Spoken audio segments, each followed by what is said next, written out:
ተናስተልኝ ኮሎኔል ተናስተልን ፋሲል እንደተዋላችሁ የተኩስ አቁም ስምምነት ተደርሷል ይባላል። በአንጻሩ የእስራኤል መንግስት አጸፋውን እንደሚመልስ አስታውቋል። ዛሬ ጠዋት በቤርሼባ ከተማ 4 ሰላማዊ ዜጎቻችን ተገለዋል። ትራምፕ ደግሞ ተው እያሉ ነው። ትክክል። እንግዲህ ድርጊቱ እንደምታውቀው የቲያትሮን ስራ ነው የተሰራው። ትላንት የቲያትሮን ነው። ቲያትሮኑ ምንድነው? ይሄን ስምምነት ትራምፕ ለማድረግ ለምሳሌ እሳቸው በካታር ላይ ካታር ሙሉ ግንኙነት አላት ከኢራን ጋር። ትክክል። ኢራን ወደ አሜሪካ ወታደራዊ ቤዞች በኢራቅና በካታር ውስጥ እንድትተኩስ አድርጋ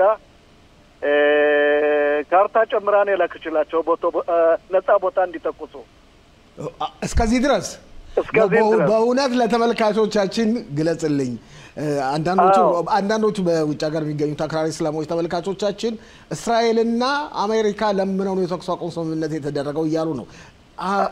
ኢራን አሸንፋለች እያሉ እየተናገሩ ነው። አያስቁም ግን እንዴ? ኢራን አሸንፋለች የሚሉት እኔም እንዳጋጣሚ አይቻለሁ። እንግዲህ ይሄን በሂደት የምናየው ነው። እኔ ከማንኛውም ውጭ የሚኖር ዜጋም ውስጣዊ ዜጋም በዚህ ነገር የምናገረው ነገር የለኝም።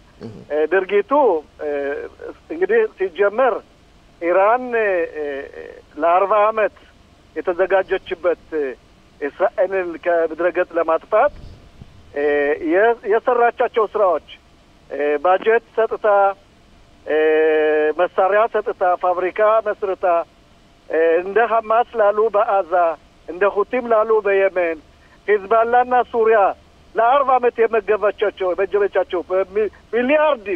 ሚሊያርድም የሆነው ገንዘብ ዞሮ እስራኤል በዘዴ ደረጃ በደረጃ መጀመሪያ ሐማስን፣ ከዛ በኋላ ሂዝባላን፣ ከዛ በኋላ ሱሪያን፣ አሁን ደግሞ ኢራን ላይ የተሰራው ድርጊት ዓለምን እያስደመመ ነው። ይሄን የእስራኤልን ሕዝብ ሳይሆን የሚጠይቁት የዓለምን ሕዝብ ይጠይቁ፣ የኢራናዊን ይጠይቁ። ኢራን ሙሉ በሙሉ ተጎድታለች፣ ተደምስሳለች። መሳሪያዎችን ብቻ ሳይሆን ይሄን ድርጊት ለወደፊትም ይሰሩታል የተባሉ ሳይንቲስቶች፣ ሙሉ ጄኔራሎችና መኮንኖች፣ የመንግስት ተቋማት ብዙ ቦታዎች ወድመዋል። እስራኤል የወጣችበት የጦርነት ኢላማዎች ሙሉ በሙሉ ከተሳኩ በኋላ እንዲሁን ነገሩን ለመቋጨት ሲባል አሜሪካ እኛ የምንፈልገውን ቦታ ፎርዱን ከመታች በኋላ ድርድር መደረግ ነበረበት። ያን ድርድር የአሜሪካ መንግስት ትራምፕ ምንድን ያደረጉት በካታር ላይ ያላቸውን ቤዝ እንዲተኩሱና አተፋም ልሰጥናል ለማለት ነገሩን በቀላሉ ለመቋጨት የተደረገ የቲያትሮን ሁኔታ እንጂ በአሁኑ ሰዓት የእስራኤል ጦር ኃይል፣ መከላከያ፣ አየር ኃይላችን ሙሉ ብቃት አለው፣ አቅም አለው፣ ጉልበት አለው። ይሄን ለማድረግ ግን ዞሮ ማንኛውም ነገር የሚቋጨው ማንኛውም ጦርነት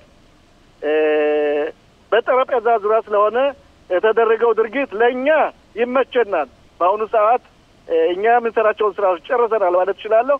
የቀረ የኢራን ህዝብ ለማሰቃየት ካልሆነ በስተቀር እንደ አንዳንድ ቦታዎች የመንግስት ተቋማት በተለይ እስር ቤቱ ኢቭሊን የተባለውን እስር ቤትም እንኳ ሙሉ በሙሉ ምሽማሮት አፔኻ የሚባለውን ገዥ አካል ግዛት ለማወናበድና ወይንም እሱ ላይ ለማስነሳት እስራኤል ሞክራለች። ምናልባት የኢራን መንግስት 2 ቀን ቀርቶ ቢሆን ኑሮ ይህን ስምምነት ሳይቀበል እስራኤል ሙሉ በሙሉ ይህን አገዛዝ እንዲለወጥ የማድረግ አቅም አላትን። ይህ ድርጊትም ለወደፊት እንደሚለውጠው አልጠራጠርም። እዚህ ላይ በጣም የሚገርመው እኮ አመለካከት እንዳው ኢራን አሸንፋለች ለሚሉት ኮሎኔል መኮንን ያውልህ ጦርነቱ ከተጀመረ ጀምሮ እኛ በኩል የደረሰው እርግጥ በተለያዩ ቦታዎች የንብረት ጉዳት ደርሷል። 29 ሰላማዊ ዜጎቻችን ህይወት ተቀይቷል። ምክንያቱም ዝም ብለው እንደ ልባቸው ስለሚተኩሱ በእነሱ በኩል ጀነራሎቻቸው መሪዎቻቸው ሁሉ አልቀው የጦር ሰፈሮቻቸው ሁሉ ደቀው የኒውክሌር ማመንጫ ጣቢያዎቻቸው በሙሉ ወድመው ምን ማለት ነው?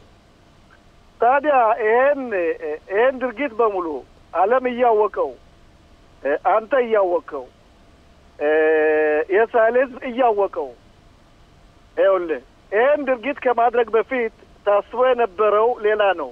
በእውነቱ ኢራን እንደ ሀያላን ሀገር ስትዝት ነበር፣ አጠፋለሁ ስትል ነበር።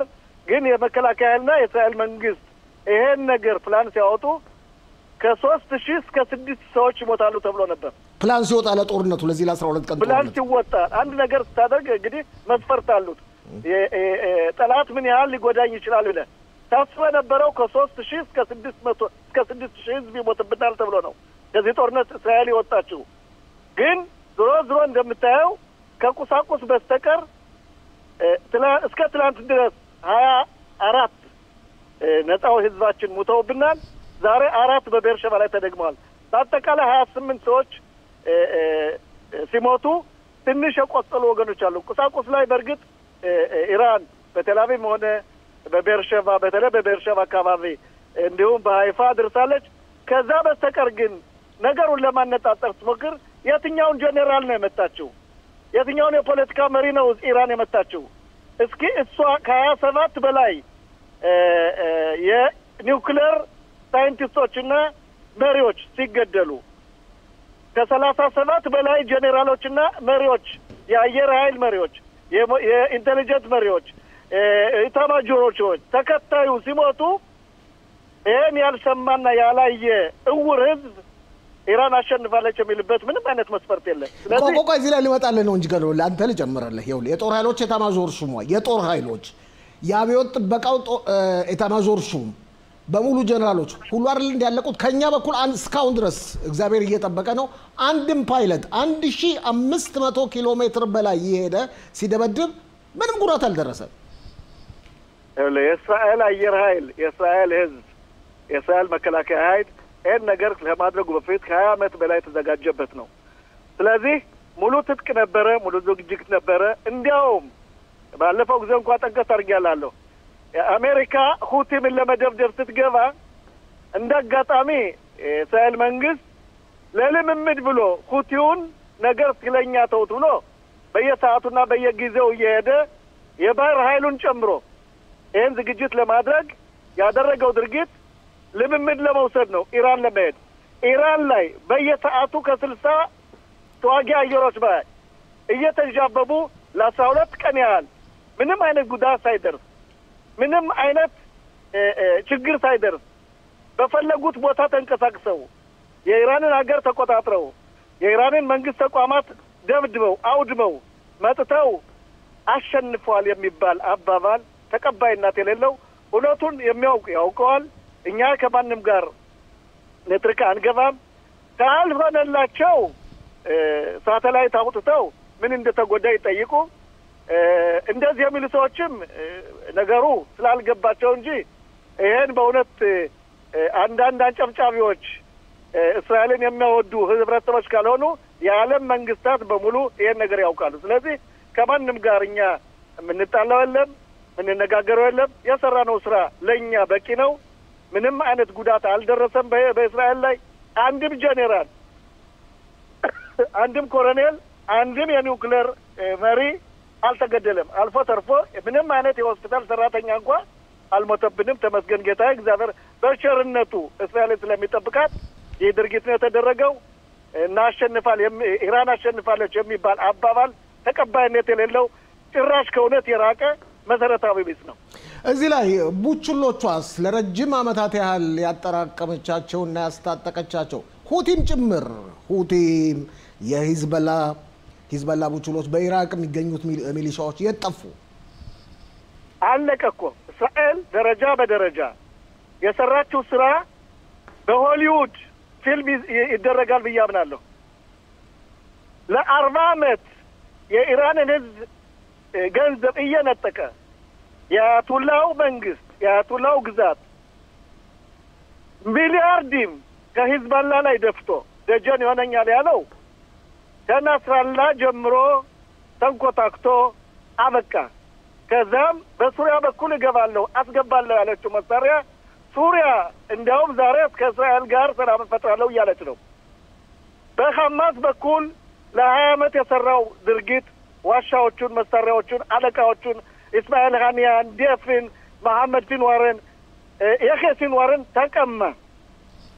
ሁቲዎችም ባለፈው ጊዜ ጠንቀስ እንዳደረጉልህ የእኛ የተቋማት የደህንነት ተቋማት ነገሩን እያጠኑት ነው። በዛ በኩልም በቅርብ ቀን ጥሩ የምስራች እንቀበላለን የሚል አቋም አለ። ስለዚህ ለ40 ዓመት የተዘጋጀችበት በ12 ቀን ያህል እስራኤል አውድማለች ማለት እችላለሁ። ኮሎኔል መኮንን ተስፋ እንደተለመደው በጣም አመሰግናለሁ ስለ ትንተና። በጣም አመሰግናለሁ። እኔም በጣም አመሰግናለሁ። ደህና ቆዩልኝ። ደህና ቆይ። መልካም ቀን።